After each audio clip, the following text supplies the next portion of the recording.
Hey, what's going on, everybody? Thank you all for joining me at this time. My name is Shavi Zane, and I'm coming on to bring a message for the chosen. So if you find that this resonates with you in any way, please be sure to like, subscribe, leave a comment below, and let us know how it resonates with your circumstance. So I wanted to talk to you all about the importance of recognizing how you might have spent a lot of years, maybe even since your teenage years, all the way into adulthood, focusing in on romantic love. Now, romantic relationships are obviously very important in so many different ways, but depending on your background and how you was raised and the examples that you had when it came to healthy relationship dynamics, more than likely, many of us ended up in situations with people who actually created more traumas and more heartbreak. So it actually puts you on this spiral of negative karmic partnerships. And you might have attracted the same types of energies over and over again, where some might have expressed that unhealthy, toxic energy more than others. But regardless of how it was expressed, you can definitely say that it affected you in a way where it kept you down. You wasn't able to fully be in your power. You wasn't able to fully awaken to who you are. A lot of times these type of relationships suppress your creativity because generally what ties you and this karmic person together is, of course, your traumas. But what keeps you together is the sexual connection. Because at some point, it gets to that place where that's the only thing that you have left. That's the only thing that gives you this false belief that there's still something left to hold on to, because in those temporary moments of pleasure, it gives you that heightened sensation. It activates the dopamine and has you thinking, okay, well, maybe this isn't so bad after all. But that's only temporary, because after you have that session of sex, maybe 1, 2, 3 rounds, then you go right back into the reality of your relationship, which is low vibrational and unhealthy. So you spend a lot of your years dealing with these types of connections, not really knowing how to pull yourself up out of it, because at some point it actually becomes your norm. You get to a place where you start to feel like, well, maybe this is just how all relationships are. Because you might have discussions with your girlfriends, or you have discussions with your guy friends, and you find that the narrative is the same. The drama is very similar. So you have this whole circle of people who's dealing with unhealthy relationship dynamics, and it convinces you that this is just what it is. That's a part of life. That's just how relationships go. You stick it out until the end, and you end up completely losing yourself. Because sometimes you get so fixated and caught up in the unhealthy relationship dynamic that your entire life gets centered around healing it, getting the other person to see your value, getting the other person to finally commit and to be loyal. And that other person might find themselves doing that for you, or it could be proving a point, or a tit for tat type of thing, or proving to the world that, oh, this person is mine. There's a possessiveness that begins to happen after you spend so much time. If you put so much of your energy and time into a situation, or your finances, or whatever the case may be, you end up holding on to the point where you don't want to let it go just because of how much you've invested. And so it's a fear of losing and someone else coming in to get what you've helped to create. So it's a whole lot of different dynamics that get centered around these unhealthy relationships. And it's like you can spend 20, 30, 40 years, 50 years of your life focused on unhealthy love. And then finally you withdraw from it, and then you don't really know what to do with yourself. This is why the spiritual journey is so important, because it allows you to find that love from within, to the point where you're not seeking outside of yourself. You're not seeking anyone to help you to feel pleasure, because you know how to please yourself. And we're not just talking about sexually. I'm saying in a way where You're only welcoming people who see your value because you now see your value. When you withhold your sexual energy and give yourself permission to heal from all of those years that you've been directing your focus towards unhealthy love, then you'll find that you reclaim your sexual energy, you reclaim your that ability to be the co-creator of your life. You reclaim your power and your authority, that self-love, and then suddenly life just takes off. Suddenly, all of those creative ideas begin to flow through. Suddenly, you feel enthusiastic about working on new projects and exploring new things and, just awakening new ideas. Unhealthy relationships will keep your creativity dormant. It will keep it dormant, especially when you're sexually connected to that person. When you decide to be single and you give yourself a break, because generally, let's just say 40 years of your life in one relationship after another. So we're talking about if you begin your first relationship, let's just say puppy love, you go back to your very first relationship, and that could have been 16, 17 years old. Some of you are like, well, that wasn't no relationship, but let's just say at that time, you're still directing your focus towards something that you're hopeful for, right? And okay, so you get your heart broken after a certain period of time, then you move on to the next relationship, and you might stay for an extended period of time. Let's just say you put in about 7 years and you desire for that relationship to progress, but it doesn't. Then let's just say you get into an actual committed relationship that's a marriage, and it's just as toxic, if not more toxic than the last situation. And then let's just say, okay, you divorce that person after maybe 15 years, and now you're just on a dating scene, but you're attracting low vibrational beings. So it's like you spend almost half of your life pouring your energy into unhealthy relationship dynamics, and all of that creative energy is being wasted, especially when we're talking about your sexual energy, because you're not creating anything with it. I mean, you might be creating offspring, which is very powerful in and of itself, but most of the time you're not.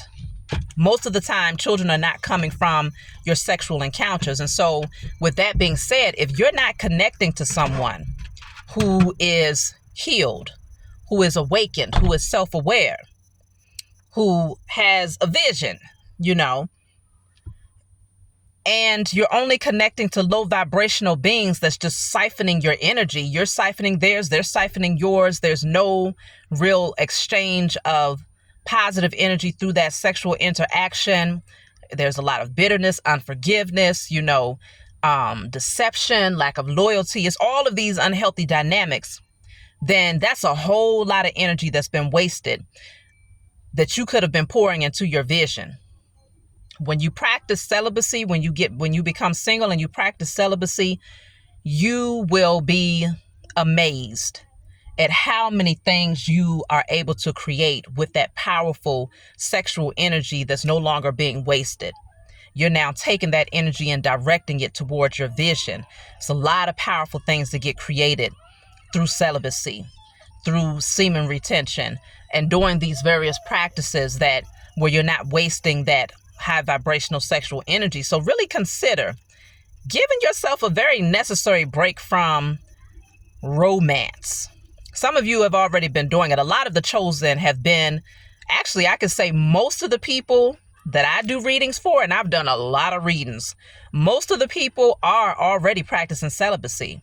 And this is one of the major reasons why the powers that were have lost their influence over the masses, because the chosen are starting to see the value in our sexual energy to the point where we're not just willing to give it to anyone. And so because of that, the beast of the system fed off of sexual energy. This is why it is so heavily promoted and pushed to the masses. Everything is sexualized. You can barely even watch a movie without it being like the dominant energy is sex scenes, because they need to get your sacral chakra feeling a certain sensation, okay? It's like soft porn. That's how the movies are nowadays. You might as well say it's soft porn. They want to get your sacral chakra.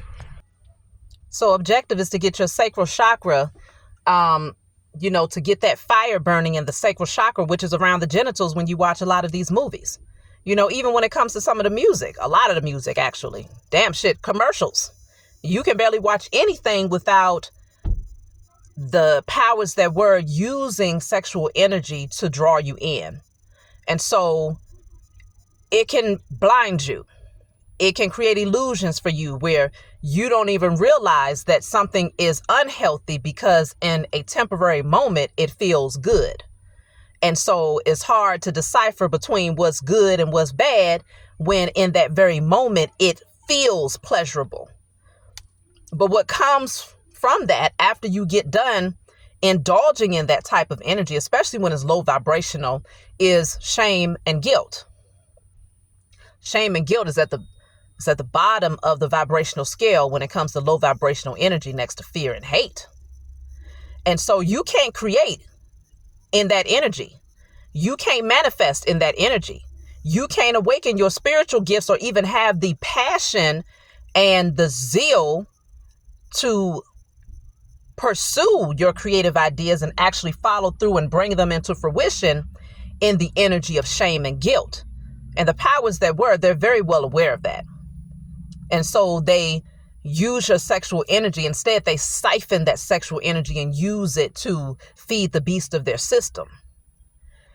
So it's very important that you see it from a higher perspective and understanding that this is the time of creation. This is the time of awakening your gifts and manifesting what you desire. You can create the life that you truly desire when you have control over your sexual energy, control over your emotions, and you're not allowing yourself to get wrapped up in karmic cycles with karmic situations. Your spiritual gifts are very heightened at this time in your life, where you pick up right away if somebody has the right intentions or if they have the wrong intentions. A lot of you've had enough experience to know the difference. And so you don't want to get yourself wrapped up in something where it's like, okay, I saw the red flags. If this person is barely giving you time, if they're barely communicating, if they seem secretive, if they, ghost the situation, if they don't seem to have much interest in what you're interested in, if they don't support you, if they, you'll see the signs from the very beginning. If they come off jealous, if they seem like they're a hater because you're thriving, all of these things will be revealed to you. It might be very subtle. It might be a small intuitive nudge that you receive, but it does get stronger and stronger the more time you spend with that person. And so it's like, why even take yourself down that path? It's not worth it. It's better to just maintain your independence and focus on creating the life that you desire. Because consider all of that time that you poured into unhealthy relationships, that was less time that you had in creating that life that you truly, truly want. And I'm not just talking about attracting material things. Of course, that's always great. But I'm talking about that life of peace and happiness and laughter and creating beautiful memories. If you spent 40 years of your life, 30 years of your life dealing with unhealthy relationship dynamics, then that's 30 years of a lot of negative memories that's been accumulated. So it's like now that you have your freedom and you have your independence, it makes more sense to be single and focus on creating the memories that you wasted 30 years not creating because of unhealthy relationships. And then, of course, after a certain period of time, like I was saying earlier, if you spent 40 years in a relationship, then you want to at least give yourself no less than 2 years of being single. 6 months is not enough. 1 year is not enough. You want to give yourself a couple of years of being single and really focusing in on your passions. That way, when your person does come into your life, you're already whole from within. You've already gotten accustomed to maintaining your independence and creating pleasure from within. So when they come, you're not codependent on somebody else to make you happy or to keep you happy. And hopefully that person has already done the same thing. They've given themselves enough time to heal, to transform, to step into their vision and their purpose. And then when they come into your life, they're not codependent on you either. Not financially, not emotionally, not even sexually.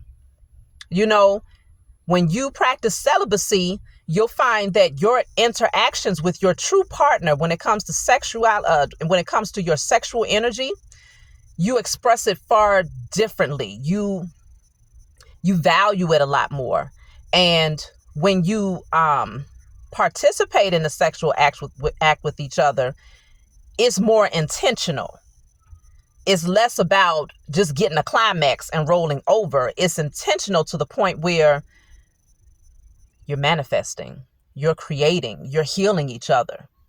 You know, you're activating your DNA. Like, you're doing all types of stuff because the two of you understand the power of sexual energy. So that's my message. You know, give yourself some time and focus on manifesting the life that you desire. And I can tell you, it's a lot of people, if you just listen to people's testimonies, especially those that did it the right way. I'm not talking about those that took shortcuts and did all type of spell work and sacrificing other people and selling their souls off to the highest bidder. I'm not talking about those people that became wealthy through that energy. I'm talking about people who did it the right way, that healed and that awakened their creative ideas and literally became the co-creator and started to manifest their destiny through high vibrational energy. You'll see that that's a large testimony of people who did it the right way, that they withheld their sexual energy for an extended period of time and just focused on themselves. So that's my message for you all. That's my message for you all. I love you. If you find that it resonates with you in any way, please like and subscribe. Leave a comment below, and I'll talk to you all next time.